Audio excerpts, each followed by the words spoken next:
The date is May 1st, and the unthinkable has occurred. Our city, New Orleans, has fallen to the enemy. We are under the belief that no force could capture this place. We consider this enemy to be much inferior to the British. Our defenses seem to be impenetrable, with General Anderson in command of our land forces and Hollands in control over our navy. We had placed several fortifications to prevent the enemy from entering through the lakes of the Mississippi.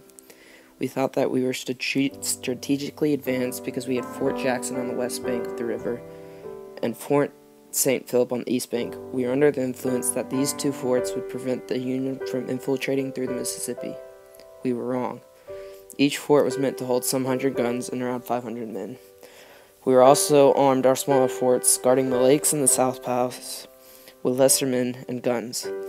These forts include Fort Livingstone, placed on Grand Terre Island, Fort Pike, situated in the north face between Lakes Bourke and Port Chiton, Fort Macomb guarded the South Pass, and Fort Dupree guarded Bayou Dupree. Our last line of defense was the Chamelet batteries protecting the city.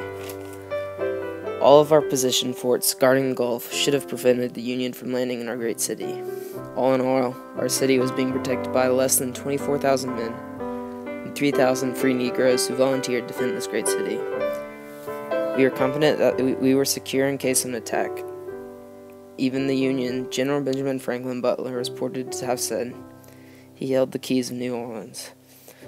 The Yankees boasted on how easy it would be for their navy to capture our city. We waited the enemy anxiously, and they finally arrived down the river on the 16th of April with a strong navy. The fierce battle lasted a week, and casualties from both sides were inevitable. On the 24th, early in the morning, around 3 a.m., Farragut's troops mustered his troops together and were seen creeping up the bank of the river in full force. They were able to pass our forts even under such heavy artillery. The noise of that night was horrific, with explosions and gunboats going on. People were astonished that Farragut was able to pass our forts and start to engage our line of battleships, such as the Old Manassas and the Louisiana. From the two main forts, Jackson and St. Philip, we only lost 100 or so men, and our walls and guns were left untouched. Yet Farragut was able to pass through our forts under our persistent artillery and gunshot. He reached the perimeter of our city, and large stores of tobacco were burned. Our supplies of food, such as bags of sugar, molasses, rice, and bacon, were thrown into the river. Farragut opened communication with Mayor Monroe of the city and demanded the surrender of the town.